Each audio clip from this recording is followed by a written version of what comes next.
السلام علیکم ورحمۃ اللہ وبرکاتہ۔ نحمده ونستعینه ونصلی علی رسوله الکریم، اما بعد۔ باب النحی للبائع الا يحفل الابل والبقر والغنم وکل محفلہ۔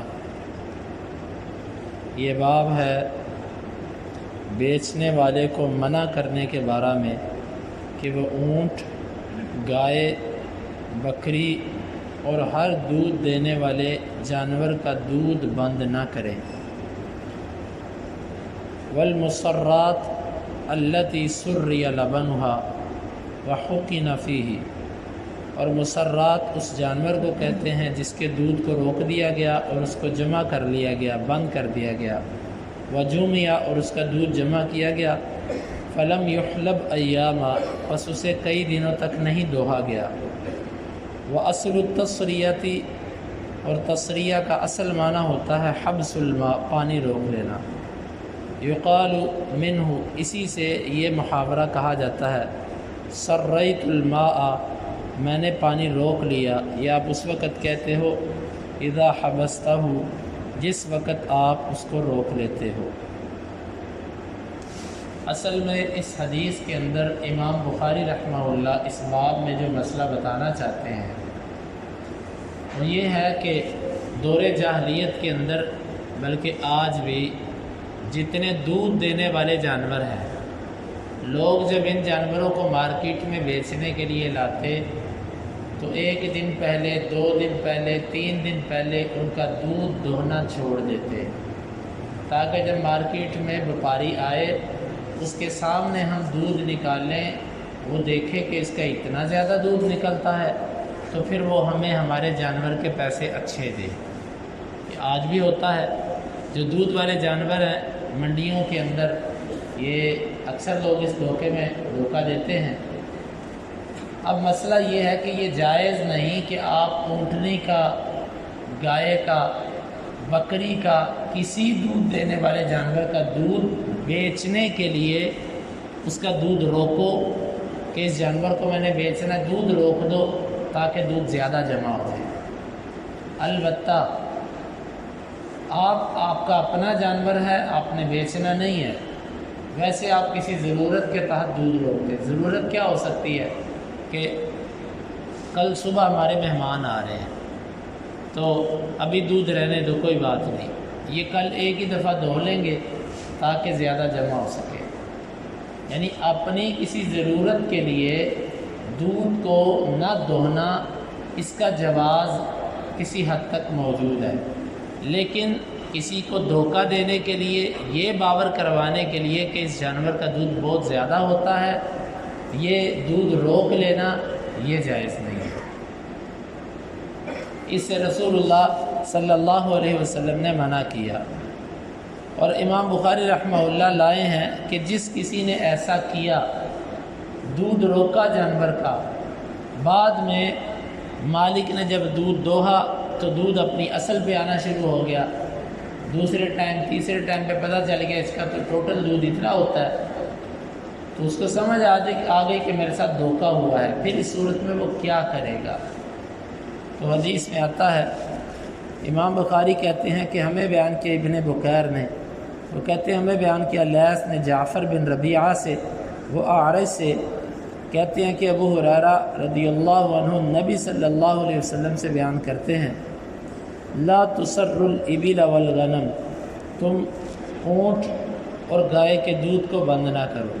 فمن ابتاعها بعد، پس دودھ بند ہونے کے بعد جس نے ایسے جانور کو خریدا، فإنه بخیر النظرین، بے شک وہ 2 اختیارات کے ساتھ ہے، بعد ان یحتلبها، بعد اس کے کہ وہ دودھ اس کا دو چکا ہے اپنے گھر لا کے، ان شاء امسک و ان شاء ردها، اگر تو چاہے اس جانور کو روک لے، چاہے اس کو واپس کر دے۔ وصاع تمر، اور کھجوروں کا ایک صاع بھی اس کے ساتھ واپس کرے گا۔ اور ابو صالح اور مجاہد اور ولید بن رباح اور موسیٰ بن یسار، یہ سب ابو ہریرہ سے بیان کرتے ہیں صاع تمر، کھجوروں کا ایک سا، وقال بعضهم عن ابن سیرین صاع من طعام، اور بعض نے ابن سیرین سے جب اس روایت کا بیان کیا تو اس میں کھانے کے ایک سا کا ذکر ہے، وہ بالخیار ثلاثہ، اور پھر 3 چیزوں کے اختیار کے ساتھ ہو گیا۔ وقال بعضهم عن ابن سیرین صاع من تمر، اور بعض راویوں نے ابن سیرین سے کھجوروں کا ایک ساتھ ذکر کیا، ولم یذکر ثلاثہ، اور 3 کا لفظ انہوں نے ذکر نہیں کیا، والتمر اکثر، اور کھجور کا ذکر جو ہے وہ اکثر ہے۔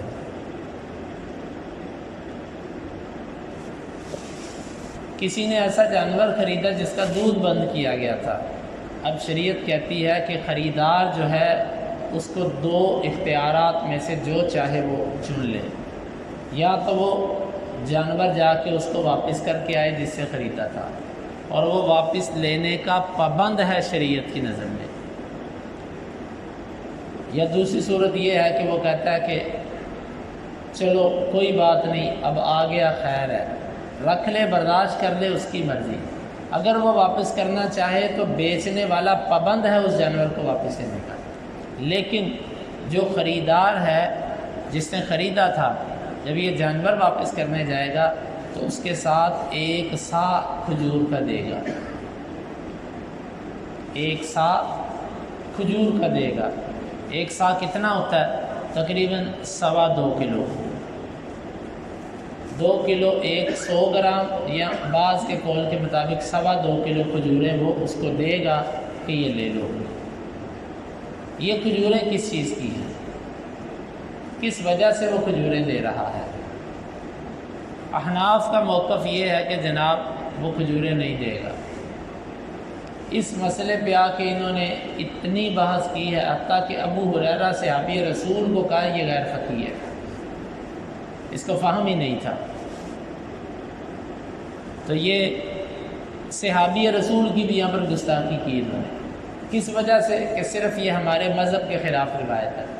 ان کے مذہب میں یہ ہے کہ جی وہ صرف جانور واپس کرے گا، وہ ساتھ کھجوریں واپس نہیں کرے گا۔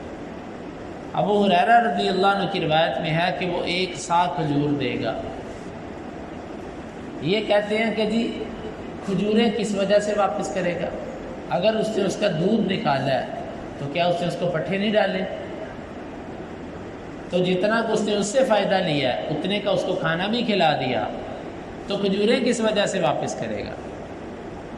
پہلی بات تو یہ ہے کہ جہاں پر شریعت کا حکم آ جائے وہاں پر عقلی ڈھکونسلے نہیں چلائے جاتے، شریعت نے کہہ دیا ماننا پڑے گا۔ دوسری بات، آپ یہ بتاؤ کہ جو دودھ اس کے پیٹ میں پہلے سے جمع تھا وہ تمہارے پٹھوں سے جمع تھا؟ جب تم منڈی سے لے کر آئے اس کے پیٹ میں دودھ تھا نا، وہ دودھ کس خوراک سے بنا تھا؟ تمہارے پٹھوں سے کہ اس کے پٹھوں سے؟ ظاہر ہے مالک جو بیچنے والا تھا اس کے پٹھوں سے بنا وہ دودھ، تو تم نے اس دودھ کے پیسے دینے ہیں، بعد میں جو تم نے پٹھے کھلائے اس کا دودھ تم نکال لو، دوبارہ دوسری دفعہ نکال لو۔ دودھ آپ جتنی دفعہ بھی نکالو گے، 1 دفعہ 2 دفعہ 4 دفعہ، شریعت نے کہا کہ جب واپس کرنے جاؤ گے تو ساتھ 1 سا کھجوروں کا لے کے جانا۔ یہ کھجوروں کا 1 سا کیوں دینا ہے؟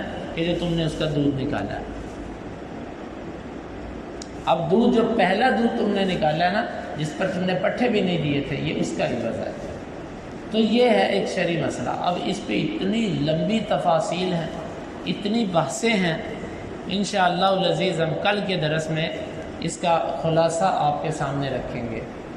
ابن سیرین کی ایک روایت میں یہ ہے کہ کھجور کی جگہ پر کھانے کا ذکر ہے، مطلب کوئی بھی کھانے پینے والی چیز 1 سا۔ لیکن زیادہ جو روایات ہیں ان کے اندر کھجور ہی کا ذکر آتا ہے کہ تم نے واپس ساتھ کھجوریں کرنی ہیں۔ اللہ رب العالمین سے دعا ہے اللہ تعالی ہمیں کتاب و سنت کو سمجھنے کی اور اس پر عمل کی توفیق عطا فرمائے۔ اللہم انفعنا بما علمتنا وعلمنا ما ينفعنا وزدنا علما وآخر دعوانا ان الحمد للہ رب العالمین۔ حدیث نمبر 2148۔